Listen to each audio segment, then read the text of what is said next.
Hi friends, ഇന്ന് ഞാൻ നിങ്ങളായിട്ട് ഷെയർ ചെയ്യുന്നത് ഒരു മന്തി റൈസിൻ്റെ റെസിപ്പിയാണ്. ഇത് നമ്മൾ മീറ്റൊന്നും ചേർക്കാത്തൊരു മന്തി റൈസാണ്. അതുകൊണ്ട് തന്നെ വെജിറ്റേറിയൻസിനൊക്കെ കഴിക്കാൻ പറ്റുന്ന നല്ലൊരു റൈസാണിത്. അപ്പോൾ ഇതിനു മുമ്പ് ഞാൻ ചിക്കൻ മന്തിൻ്റെ റെസിപ്പി ഇട്ടിട്ടുണ്ടായിരുന്നു. ഒരുപാട് പേര് ഉണ്ടാക്കി നോക്കിയിട്ട് നല്ല അഭിപ്രായങ്ങളൊക്കെയാണ് കമൻറ്റ് ബോക്സിൽ അറിയിച്ചിട്ടുണ്ടായിരുന്നത്. അപ്പോൾ അതിനൊക്കെ ഒരുപാട് നന്ദിയുണ്ട് കേട്ടോ. അപ്പോൾ നല്ല ടേസ്റ്റി ആയിട്ടുള്ള നല്ലൊരു മന്തി പ്ലെയിൻ റൈസാണിത്. നമുക്ക് എന്തിൻ്റെ കൂടെ വേണമെങ്കിലും കഴിക്കാം. വെജിറ്റേറിയൻസിനും നോൺ വെജിറ്റേറിയൻസിനൊക്കെ ഒരുപോലെ ഇഷ്ടപ്പെടുന്ന നല്ലൊരു റെസിപ്പിയാണ്. അപ്പോൾ ഇതെങ്ങനെ ചെയ്യുന്നത് നോക്കാം. ആദ്യം തന്നെ നമുക്ക് ഒരു അടി കട്ടിയുള്ള പാത്രം വെച്ചിട്ട് അതിലേക്ക് ഒരു 3 ടേബിൾ സ്പൂൺ ഓയിൽ ഒഴിച്ച് കൊടുക്കുന്നുണ്ട് ഞാൻ.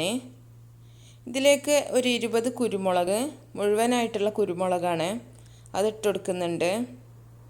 അതുപോലെ ഒരു വലിയ കഷ്ണം പട്ട. അപ്പോൾ ഞാൻ 1 കിലോ അരിയാണ് ചെയ്യുന്നത്, അതിൻ്റെ അളവുകളാണ് ഇതൊക്കെ. ഇപ്പോൾ ഒരു 5 ഏലക്ക, ഒരു 5 ഗ്രാമ്പു ഇട്ട് കൊടുത്തിട്ടുണ്ട്. ഇനി ഒരു ബേ ലീഫും കൂടെ നമുക്ക് ഇട്ട് കൊടുക്കാം. ഇനി ഒരു വലിയ ഉള്ളി ചെറുതാക്കി അരിഞ്ഞതും കൂടെ ഞാൻ ഇട്ട് കൊടുക്കുന്നുണ്ട്.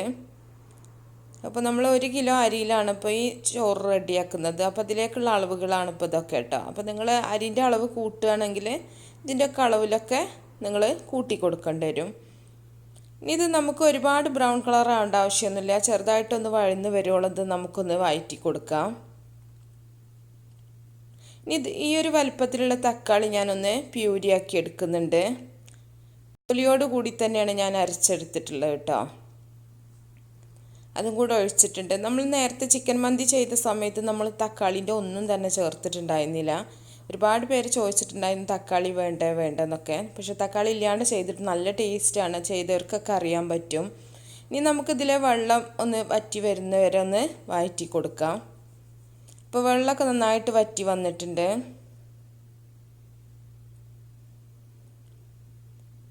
ഇനി ഇതിലേക്ക് നമുക്ക് 2 പച്ചമുളകും കൂടെ ഇട്ട് കൊടുക്കാം. അത് കീറിയിട്ടൊന്നുമില്ല, പച്ചമുളക് മുഴുവനായിട്ട് തന്നെയാണ് ഇട്ട് കൊടുത്തിട്ടുള്ളത്. ഇനി മാഗി ക്യൂബ്സ്, ഇത് ഓപ്ഷണലാണ് കേട്ടോ. വെജിറ്റേറിയൻസ് ആണെങ്കിൽ ഇത് ഒഴിവാക്കുക, അത് ചിക്കൻ സ്റ്റോക്കാണ്. അല്ലാത്തവർ ഇത് ചേർത്ത് കൊടുത്താൽ മതി. ഇത് ചേർക്കുകയാണെങ്കിൽ നല്ല ടേസ്റ്റാണ് ഈ റൈസിന്. അപ്പോൾ ഞാനൊരു ക്യൂബ് ഇട്ടിട്ടുണ്ട്. അപ്പോൾ ഞാൻ പറഞ്ഞിട്ടുണ്ട് ഇത് ഓപ്ഷണലാണ്, വേണ്ടവർ മാത്രം ചേർത്താൽ മതി. മാഗി ക്യൂബ്സും കൂടി ഇട്ടിട്ട് നമുക്കിത് നന്നായിട്ടൊന്ന് വഴറ്റി കൊടുക്കാം. ഇനി ഇതിലേക്ക് നമ്മൾ ചേർക്കേണ്ടത് നമ്മൾ അരിക്ക് ആവശ്യമായിട്ടുള്ള വെള്ളമാണ്. അപ്പോൾ നമ്മൾ 1 കപ്പ് അരിക്ക് 1.5 കപ്പ് വെള്ളം എന്നുള്ള രീതിയിലാണ് നമ്മൾ ഇതിലേക്ക് വെള്ളം ഒഴിച്ചു കൊടുക്കേണ്ടത്.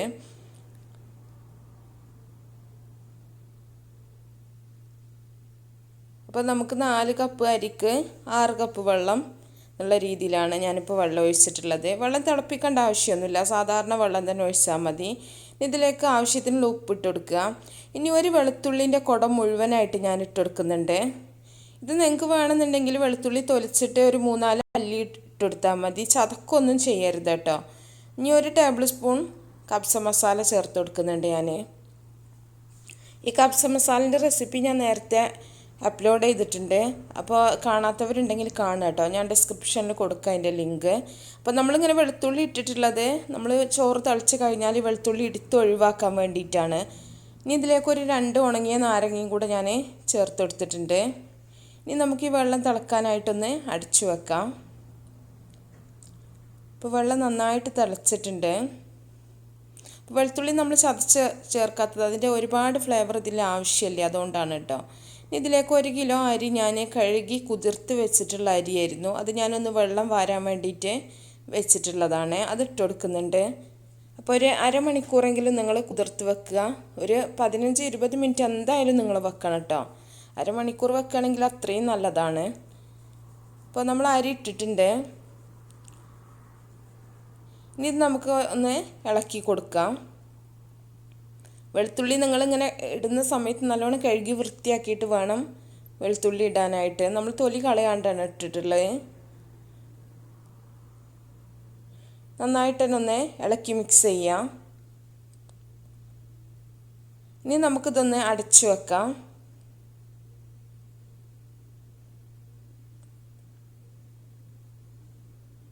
നമ്മുടെ വെള്ളം തിളച്ചിട്ടുണ്ട് അരി ഇട്ടതിന് ശേഷം.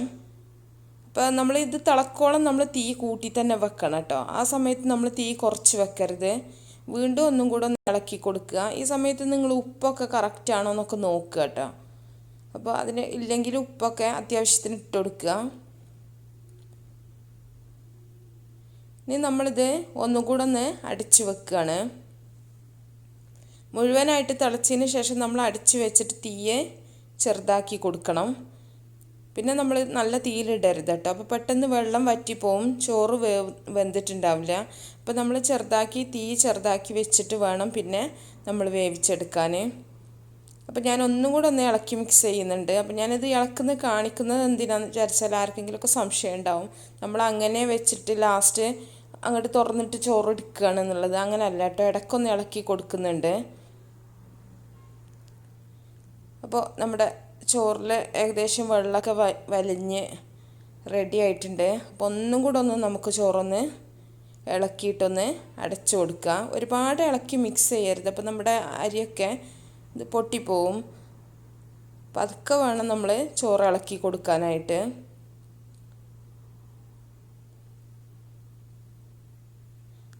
അപ്പോൾ നമ്മൾ ഇറച്ചിയൊന്നും ചേർത്തിട്ടില്ലെങ്കിൽ നല്ലൊരു സ്മെല്ലാണ് കേട്ടോ നമ്മുടെ ഈ മന്തി റൈസിനുള്ളത്. ഇത് ഞാൻ അടിച്ചു വെക്കുന്നുണ്ട്. തീ ചെറുതാക്കിയിട്ട് തന്നെയാണ് വെക്കുന്നത്. ഈ സമയത്ത് നമ്മൾ ഈ വെളുത്തുള്ളി ഇതിന്ന് എടുത്ത് മാറ്റുന്നുണ്ട്. അപ്പോൾ വെളുത്തുള്ളീൻ്റെ ഫ്ലേവർ ഇതിലേക്ക് ഇറങ്ങിയിട്ടുണ്ട്. പക്ഷെ വെളുത്തുള്ളീൻ്റെ പീസസോ കാര്യങ്ങളൊന്നും ചോറിലുണ്ടാവില്ല കേട്ടോ. അപ്പോൾ നമ്മുടെ ചോറ് ഇവിടെ റെഡി ആയിട്ടുണ്ട്. ഇനി ഇതിലേക്ക് കുറച്ച് കുങ്കുമപ്പൂ ഞാൻ വെള്ളത്തിലിട്ട് വെച്ചിട്ടുണ്ടായിരുന്നു, അതും കൂടെ ഒഴിച്ചു കൊടുക്കുന്നുണ്ട്. ഇതിന് പകരം നിങ്ങൾക്ക് വേണമെങ്കിൽ മഞ്ഞൾപ്പൊടി കലക്കിയിട്ട് ഒഴിക്കുക, അല്ലെങ്കിൽ യെല്ലോ കളർ വേണമെങ്കിൽ നിങ്ങൾക്ക് യൂസ് ചെയ്യാം. ഇനി ഇതിലേക്ക് ഒരു 2 ചാർക്കോൾ പീസ് ഞാൻ കത്തിച്ച് വെച്ചിട്ടുള്ളത് ഒരു സോസറിൽ വെച്ചിട്ടുണ്ട്. ഇതിലേക്ക് കുറച്ച് ഓയിൽ ഒഴിച്ചു കൊടുക്കുന്നുണ്ട്, നമ്മൾ പുകയാൻ വേണ്ടിയിട്ടാണ്. ഇനി ആ പുക പോകുന്നതിന് മുമ്പായിട്ട് തന്നെ നമ്മൾ അടിച്ചു വെക്കണം കേട്ടോ. തീ ഓഫ് ചെയ്തതിന് ശേഷമാണ് ഞാൻ ചാർക്കോൾ പീസ് വെച്ചിട്ടുള്ളത്. അപ്പോൾ നമുക്ക് ആ ഒരു സ്മോക്കി ടേസ്റ്റ് കിട്ടാൻ വേണ്ടിയിട്ടാണ്. അപ്പോൾ നമ്മളൊരു 10 മിനിറ്റ് കഴിഞ്ഞതിന് ശേഷം അടപ്പ് തുറന്നിട്ട് നമുക്ക് ചോറ് സെർവ് ചെയ്യാം. അപ്പോൾ നിങ്ങൾക്ക് കാണുന്നുണ്ടാവും നല്ല ടേസ്റ്റി ആയിട്ടുള്ള നല്ലൊരു മന്തി റൈസാണ് കേട്ടോ അത്.